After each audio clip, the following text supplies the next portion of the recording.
روني كاسريلز جنوب أفريقي أبيض ولد عام 1938 لعائلة يهودية، وبدلا من أن ينحاز الرجل إلى أبناء جلدته وديانته في تبنيهم نظام الفصل العنصري، قرر وهو شاب الانحياز إلى إنسانيته. فعقب مذبحة شاربسفيل في عام 1960 حمل السلاح وانضم إلى حركة المؤتمر الوطني الأفريقي. بعد انتهاء نظام الفصل العنصري تولى العديد من المناصب كنائب وزير الدفاع ووزير الغابات والموارد المائية، قبل أن يصبح أشهر وزيرا للمخابرات. كما دافع عن حقوق الأغلبية السوداء، انحاز كاسريلز للقضية الفلسطينية وزار فلسطين مرات ملتقيا رموز المقاومة، حتى أعلنته إسرائيل شخصية غير مرغوب فيها. أما مجلس حاخامات جنوب أفريقيا فأعلن تكفيره. الجزيرة نت التقت الرجل في مدينة جوهانسبرغ، وكان هذا الحوار الخاص. Mr. Ronnie, thank you very much for talking to Al Jazeera. My pleasure, thank you. What do you think about Israel's endgame in West Bank and Gaza? And do you think that this war against the Palestinians is a part of a broader plan to erase their identity, culture, and even existence? I think it's been obvious, actually, quite frankly, for as long as Zionism has existed. Talking about Zionism from the late 19th century, and already the words of the founders such as Theodor Herzl. The objective has been to seize the entire territory, the entire land of historic Palestine, which became to be called Mandated Palestine under the British. The Zionists made that obvious in terms of their objectives. Certainly their documentation shows this, and even their quotations, their speeches from the earliest of times, when Herzl talked about seizing the land and spiriting the Palestinians outside, displacing them. And all the actions, every step of the way, pre-1948, but of course the big breakthrough then under Ben-Gurion, and of course post the Second World War, and the fact that colonization was becoming out of fashion. They tried to cover it up. They had their own internal documentation, which has come out subsequently, and it shows that the whole plan has been there. Zionism, Israel as it exists, has been to replace the Palestinians, the ethnic cleansing, and to do so through terrorism, to do this through wars, displacement of all kinds, getting more extreme, more cruel, more genocidal. Initially, Ilan Pape coined the term incremental genocide, step by step, through the various wars and in between. So 48, 67, and so on. And we see it today, totally visible, unadorned.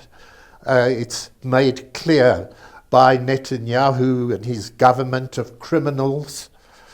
This most extreme form, they've put it out there, and of course the West go along with the objective.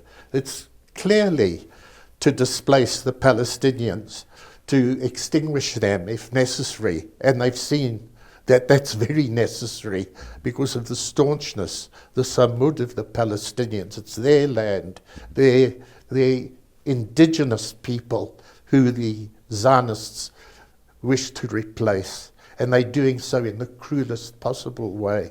So the end game is to seize Gaza, to end the Palestinian presence in the West Bank, and you know, it's even more expansive than that when we see them are yet again attacking neighboring Lebanon.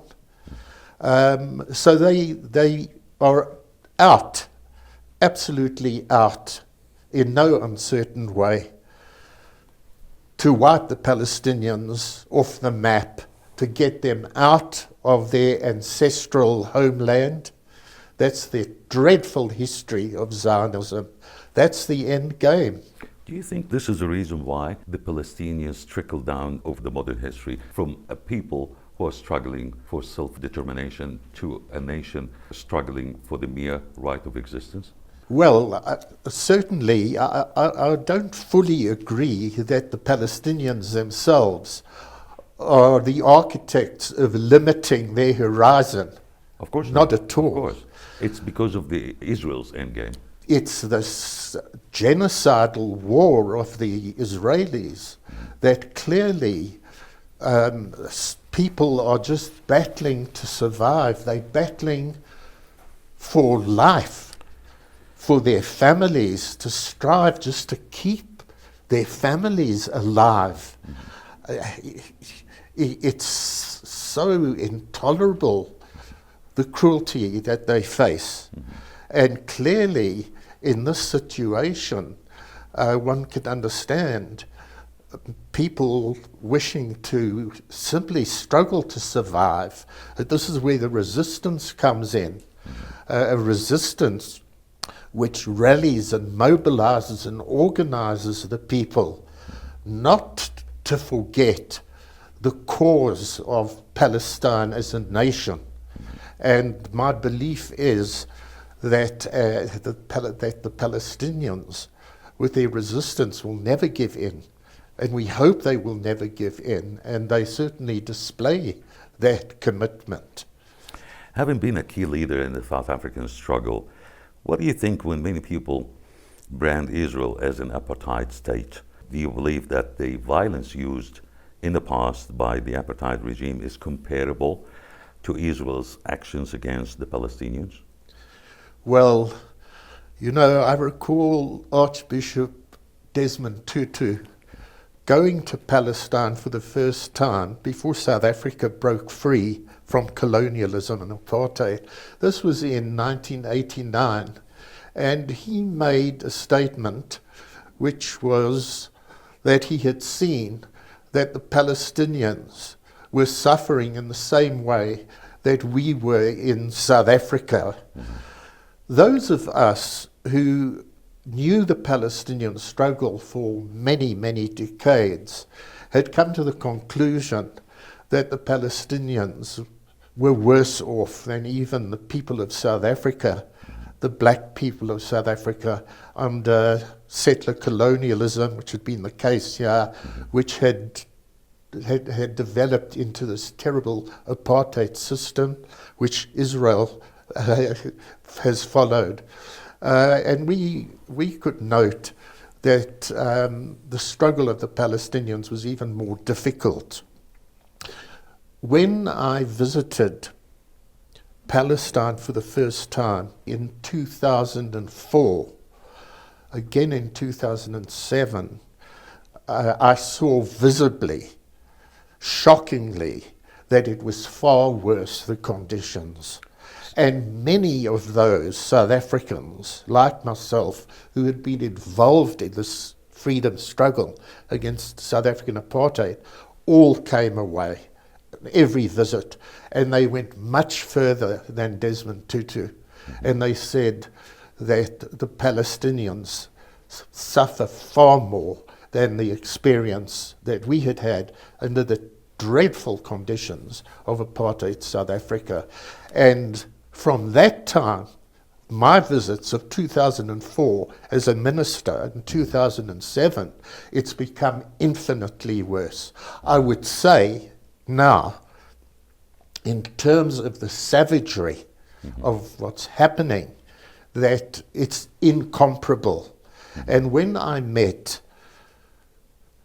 President Yasser Arafat in his bombed out quarters in Ramallah in 2004, he said to me, and I was leading a delegation with someone you knew very well, Aziz Pahad, who was our Deputy Foreign Minister. I was a Minister of Water and Forestry at that stage, in a senior position as a minister, so I was leading the delegation. And Arafat looked at us, smiling in the way he always did, and he said, "Just look at this Bantustan you are in." And I shocked him and his delegation, including Aziz Pahad, by saying, "Comrade President, this is not a Bantustan." And they looked at me with eyes open like saucers. "What is this guy saying?" And I said, "This is far worse. The South African Bantustans were never bombed, were never invaded with tanks. The people were never shot down in the way that is happening here. They have their own airports and airlines. The regime gave them large budgets to build palaces and parliaments. Everything here is flattened. It's incomparable." And then they understood what I was saying. So, South Africa's apartheid regime was often framed as a defense of the Western values. So you see a similar framing for the Israeli Zionist regime? Look, there are lots of similarities, to be sure, in terms of apartheid, in terms of settler colonialism, in terms of the fact that both were ruled by the British and so on, and the segregation, the measures of the regime, very cruel in terms of South Africa. So don't get me wrong. What I'm talking about is the brutality, the fascist, outright fascist, Nazi-like measures of extermination. So the key difference, if I might rather answer you this way, is that the South African apartheid system and colonialism in South Africa depended fundamentally on the labor power of the indigenous black people. And therefore, although they would repress them, although they would keep them as semi-slaves without democratic rights, with bare human rights, they wanted to keep them alive, as the slave owners of ancient times would keep the slaves alive because they were valuable source of labor. The absolute viciousness of Zionism is to exclude that these people do not belong here. We will get rid of them. Of course, they've utilized labor to some extent. They're always looking to replace labor with people from the Philippines and Thailand, and now talking about bringing in Africans from Malawi, because they need the labor in the jobs that Jews don't want to do, the dirty jobs, which the Untermenschen, the black people, the brown people can do for them. But essentially, the labor power is what protected, to some degree, the black people, the indigenous people in South Africa, and leaves the Palestinians totally defenseless, apart from the fact of their resistance. Mr. Ronnie, South Africa's ex-Foreign Minister Niladi Bandor said, and let me read, "The country's citizens fighting for the Israeli army in Gaza faced prosecution upon their return." Do you have any information regarding the number of South Africans fighting in Palestine and Lebanon, and how do you think those South Africans, Jews, reconcile such involvement with the apartheid history in South Africa? So it's hard to say the exact number, but in terms of the government and the prosecuting authority, and certainly pressurized by civil society, we have been attempting to uncover the extent of the mercenary support provided by South African Zionists, mainly Jewish. There are some non-Jewish Zionists who have gone as well. A estimate in terms of our legal process and very strong legal comrades who are carrying out the investigation is something in the neighborhood of 70 to 80 on an average every year of South African 70 Okay. In their travels going to Israel. Of course, many more of that number go. And I'm not saying everyone who goes there joins or serves in the Zionist Israeli Defense Force. But the numbers of people and the evidence that is building up points to something in the neighborhood of 70 to 80. The lawyers working for us have files and names along those lines. To follow up on this, let me read out this. In 2009, the Palestinian Solidarity Alliance handed the National Prosecuting Authority a list of 73 South Africans of Jewish descent who had fought for the Israeli military in 2008-2009. The authority declined to prosecute. The same thing happened in 2014. How serious do you think the South African government is concerning the existing law that bans South Africans from contributing to this illegitimate and illegal war? Well, the ANC government and the ANC as a party is certainly totally against South Africans serving in the Israeli Defense Force, the occupation power. It's been a long period of investigation. It needs a lot of pressure on the prosecuting authority. I've spoken to the lawyers, and there are complexities. What do you think the result will be?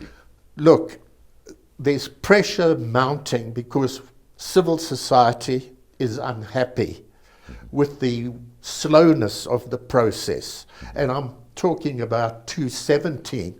I'm not even going back to 2009. There are problems that we've had with the state prosecuting authority, which became very deeply affected by a period in which a Jacob Zuma presidency had interfered with the processes, not exactly on the Israeli-Palestinian file, but in terms of abusing the institutions of prosecution, of intelligence, etc., for his own purpose, which meant that huge problems emerged in terms of the prosecuting authority became greatly weakened. And it's under President Ramaphosa that more resources and better personnel and the replacement of people who were shown not to be serious about the questions of prosecution of corruption, not especially referring to the Palestinian or Israeli file. So it's a complexity, unfortunately, that clearly slowed down the efficiency of prosecution, of investigation. That's been a setback, and it's still a problem, but we're working on that within the ANC, from the alliance, which involves the Communist Party and the trade union movement as well, and our very vocal, very pro-Palestinian civil society. And pressure is going to mount to ensure that there is a greater seriousness in terms of the prosecution of these criminal elements who are joining the Israeli armed forces and are participating in its genocide against the Palestinian people. In the end, we will win. We are serious about this. Apartheid was internationally condemned as a crime against humanity. Do you believe that Israel's actions against Palestinians, including mass civilian killings, warrant the same classification and therefore the same sanctions? The sanctions should be as severe as possible. And the ones that were applied against apartheid South Africa, sanctions, disinvestment, the boycott program, helped to bring about the end of apartheid South Africa, helped to bring about its demise, reinforcing the resistance of our people.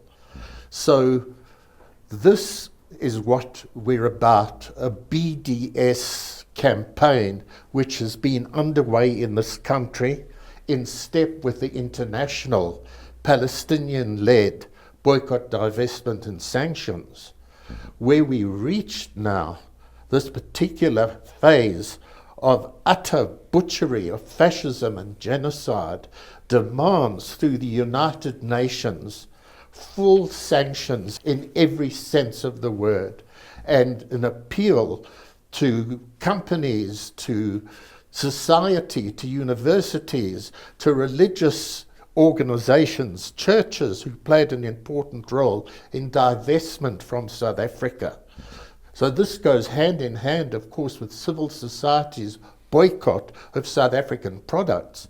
But the question of putting in place sanctions through the United Nations, compulsory sanctions against any form of assistance in the first place to the Israeli Defense Force, to its defense industry, to its butchery of the people of Palestine and the region.